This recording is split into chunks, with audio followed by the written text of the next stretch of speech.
मैं doctor Chanchal Gupta, senior consultant obstetrics gynae and minimal invasive surgery, QRG health city Faridabad. आज मैं आप सबको एंडोमेट्रियोसिस के बारे में बताना चाहती हूँ। एंडोमेट्रियोसिस एक ऐसी सिचुएशन या डिजीज़ बोल सकते हैं हम है जिसमें नॉर्मली सारे पेशेंट्स पेन की कंप्लेंट करते हैं। सो व्हाट एंडोमेट्रियोसिस इज़, उसमें क्या होता है कि जो यूट्रस की आपकी अंदर की लाइनिंग होती है, इनर लेयर होती है, वो बाहर की तरफ आने लग जाती है और बाकी यूट्रस या गर्भाशय जिसको हम हिंदी में बोलते हैं, गर्भाशय के आसपास के एरिया में फैल जाती है, जैसे कि अंडेदानियाँ हैं या नले या फिलोपियन ट्यूब्स जिसको कहते हैं, उनके अंदर फैल जाती है। अब इस ऐसी सिचुएशन के अंदर किस तरह से आप प्रेजेंट करते हैं, क्या सिम्टम्स हो सकते हैं? आपको पेट के निचले हिस्से के अंदर पेन रहना, बैक एक या कमर दर्द रहना, और ये जो पेन है पीरियड्स के दौरान बढ़ जाता है। इस तरह का पेन जो पीरियड शुरू होने से कुछ दिन पहले से लेकर और कुछ दिन बाद तक आता है। अगर रिलेशनशिप हस्बैंड के साथ मेंटेन करते हैं उस टाइम पर पेन होना, या फिर आप कंसीव करना चाह रहे हैं, कंसीव नहीं कर पा रहे हैं, तब ये बीमारी या एंडोमेट्रियोसिस की डायग्नोज होती है। या फिर इवन पीरियड्स के दौरान अगर आपको हैवी पीरियड्स होते हैं, इरेगुलर पीरियड्स होते हैं, तब भी ये बीमारी को हम पता चला सकते हैं। अगर ऐसे कोई सिम्टम्स आपको होते हैं तो आपने डॉक्टर से कंसल्ट करना है, हमें कंसल्ट करना है। हम इसको डायग्नोज कैसे कर सकते हैं, वो ये है कि हम आपका एक अल्ट्रासाउंड करा के देख सकते हैं। यूजुअली ट्रांसवजाइनल अल्ट्रासाउंड जो अंदर के रास्ते से होता है वो काफ़ी हेल्पफुल रहता है।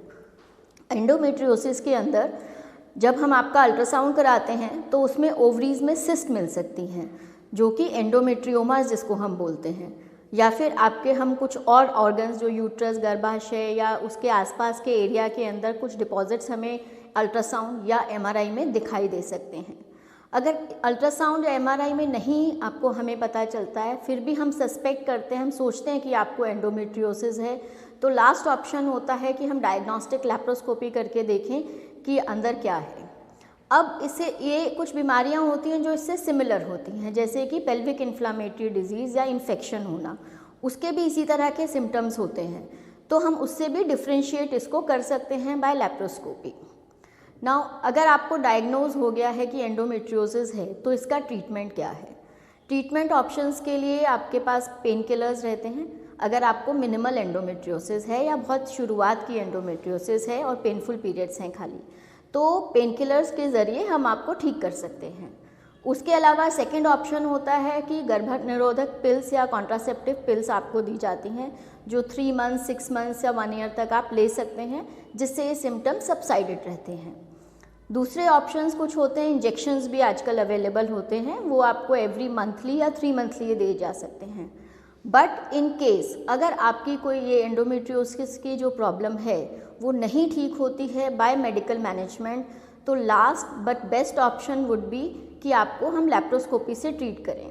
एंड स्पेशली ऐसे वाले पेशेंट्स जिनको एंडोमेट्रियोसिस की अल्ट्रासाउंड के अंदर सिस्ट डायग्नोज हुई हैं, या फिर अगर वो कंसीव नहीं कर पा रहे हैं, तो उनके लिए लैप्रोस्कोपी द्वारा बेस्ट ट्रीटमेंट होता है।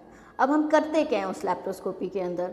उसके अंदर अगर आपकी ओवरीज के अंदर सिस्ट डायग्नोज हुई है तो हम उनको ड्रेन कर देते हैं, और जो एंडोमेट्रियोसिस की वजह से चिपकन है आपके पेट के अंदर, जो आंतें चिपक जाती हैं या ट्यूब्स चिपक जाती हैं, उनको हम लैप्रोस्कोपी से हटाया जा सकता है। और अगर आपकी फैमिली कंप्लीटेड है, इनफर्टिलिटी नहीं है, आपको फैमिली पूरी है, आपको अगर आपकी एज 45-50 के आसपास है और तब भी आपके पेनफुल पीरियड्स या ब्लीडिंग प्रॉब्लम्स हैं और एंडोमेट्रियोसिस डायग्नोज हुआ है, तो आपको यूट्रस या ओवरीज को आपको निकालना पड़ सकता है। तो ये लास्ट ट्रीटमेंट होता है। I think this should be sufficient. At least आपके ये सिम्टम्स रहेंगे तो आप हमें बता सकते हैं, और जागरूकता हमने आपको दी है एंडोमेट्रियोसिस के बारे में। Thank you.